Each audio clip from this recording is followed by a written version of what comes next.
As viewers of this channel know, I'm a huge fan of video games. I've been playing for over 37 years now. Yes, I'm that old, and I'm not showing any signs of slowing down either. I've also been an adult gamer for over 20 years, which has allowed me to understand and appreciate a number of aspects about video games as a hobby. This includes the life cycles of consoles, gaming, and handling both physical and digital collections of video games, and knowing what games to prioritize over others. To this latter point, this is what often leads to the creation of the backlog. Google and Oxford Languages defined a backlog as an accumulation of something, especially uncompleted work or matters that need to be dealt with. While the accumulation portion of the definition tends to imply calling it something needing to be dealt with tends to give it a negative connotation, and that often feels like the case, especially if we spend money on a game with every intention of playing it, yet it still sits on the physical or digital shelf, as it were.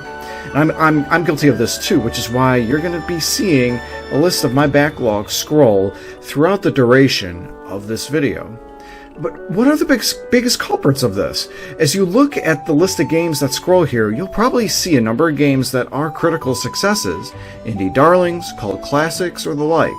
For me, personally, I spent the first 35 years of my life playing video games in only series and systems that I personally liked and were familiar with, and honestly not branching out as much as I should have. And to that end, my backlog is unabashedly massive. I'm making up for lost time. Upon showing my friends my list, my backlog, there was skepticism from a couple of them that I wouldn't be able to get it done. So last year, for example, I did complete 50 games on the list, so I'm chipping away at it. But looking at the bigger picture, I feel one of the biggest culprits for the video gaming backlog are sales on games. I'd like to go specific on digital sales, as many of the eShops for the many consoles and whatnot can often provide great looking deals on games that we wouldn't normally get good deals on. And now I'm just going to say what everybody's viewing here is thinking and name the Steam sales specifically. Yes, I'm primarily a console gamer, but I also have a gaming laptop and a Steam Deck.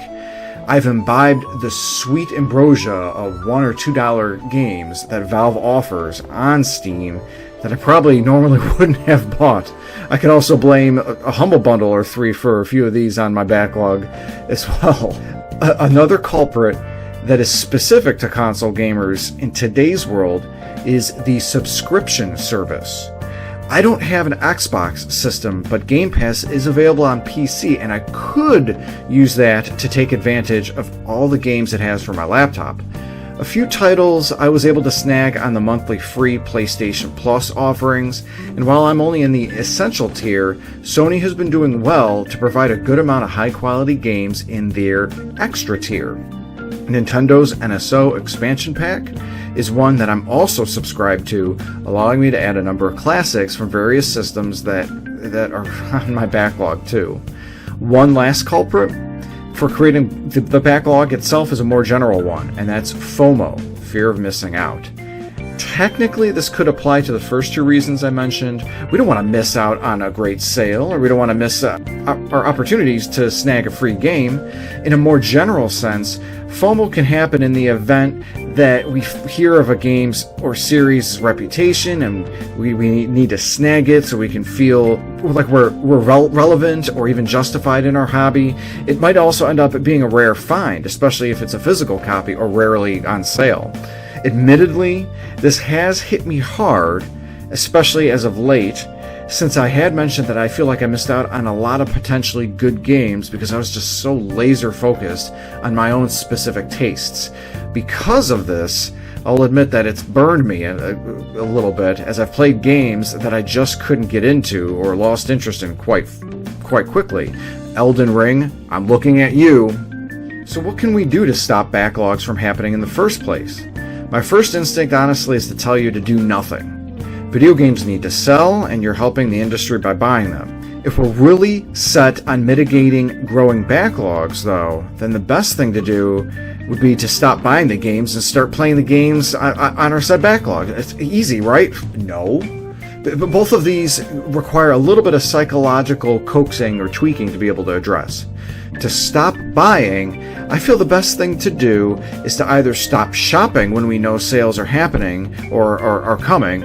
And one example of this is unsubscribing to deal watching sites and accounts such as Wario64 on Twitter. Out of sight, out of mind, right? Another way, if we're a bit more disciplined, is to shop intelligently. It's not a good idea to go to a grocery store hungry, right?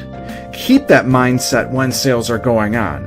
For Steam sales and other digital storefronts, I have a specific set of games that are on my wish list that I only check if sales hit, while I continue to ignore their main sales pages. Heck, even some of these, like Steam, will alert you in your email or give you notifications when items on your wish list go on sale. One bad habit is to shop while bored. Well, if you're bored, you got all these video games on your backlog, right? Play them! And if it was just that easy. Again, this is where psychology gets into play. When I finished compiling my entire backlog by viewing all of my consoles, all of my physical and digital collections, and everything, I looked at it and I was just immediately overwhelmed. Holy crap, my list has over 140 games on it. And because I'm insane, I took the time to go to howlongtobeat.com to see how much time it would take to beat each and every one of these. Not completionists, just beat them. And my total time is over 2,700 hours. And this hour count is especially high because I'm a fan of RPGs. These can be the most time-consuming games to go through, and as I mentioned before, I'm insane. I've found the best way to make progress on backlogs is to have the right mindset. It's important to remember the following. Number one, this is a backlog in name only. All of these games are games. They're not chores to go through. I love this hobby, and it's a joy and a privilege to be able to have a backlog to begin with. Number two, it's okay to play 2 or more games at once. This, of course, doesn't mean that you're literally playing both games at the same time. It's more about playing one game for maybe an hour or so, then switching off or moving on to another. Number 3, while a game might be on my list, I may not end up actually playing it to completion, and this is okay. Let's look at this in a different light, this reason here. I also like to read, and I try a number of different books. Sometimes I've spent money on a book, and I find myself just being bored of it, not enjoying it. My rule is if I hit page 75 and I'm just bored or not enjoying it or the writing style or something, I just stop reading it and just move on to something else. There's a sunk cost mentality that sometimes forces us to read or do something that we don't enjoy just because we paid for it. But we shouldn't hold ourselves prisoner to this sort of way of thinking. These are hobbies meant for our enjoyment. If we're not enjoying them, then we're losing out on the money that we spent. Besides, it is always possible to sell or rehome physical books or video games, or just simply delete their digital counterparts. For both, it may even be worth looking at wherever these were purchased to see what their return policies are before buying them, to determine if we can try them before they pile up on the backlog. Number 4, if we enjoy comfort food games and lean towards those more, but just want to continue to broaden our horizons, it is okay to play both a new video game, one that might be on your backlog, while also revisiting these familiar video games. Now, I call them comfort food games because they're any games that we find ourselves playing whenever maybe we're sick, or we just need a familiar experience when maybe we've been treading new ground a little bit too much lately in our real lives. I personally stay too much in comfort food territory, mine being the first 10 Final Fantasy games, which is why I've just been so adamant about getting out of my comfort zone. My buddy Jason the 13th has been guilty of this with the Pokemon series, going to these games when he knows he could be playing games that he would enjoy but perhaps hasn't yet. to get himself out of that funk of just playing the Pokemon series. I've just given him the advice to start playing these games that he knows that he'll like, but finish out gaming sessions with his comfort food du jour. Number 5, live service and MMORPGs are major time sinks. Make a goal within these types of games before you start them, such as reaching the end credits where applicable, and move on after you achieve it. Number 6, you'll want to alternate games that are very long versus those that are like really short. And what I mean by that is, for me personally, my list, as you saw, has a ton of RPGs whose game times for individual games are 40 plus hours each. I'll usually intersperse shorter and or retro games that are on my backlog between these really big experiences that I know will be longer, so that I can also continue to chip away on my backlog. These shorter experiences also help to cleanse the palate from long-running RPGs. My last tip is to remember to just accept the backlog you have for what it is.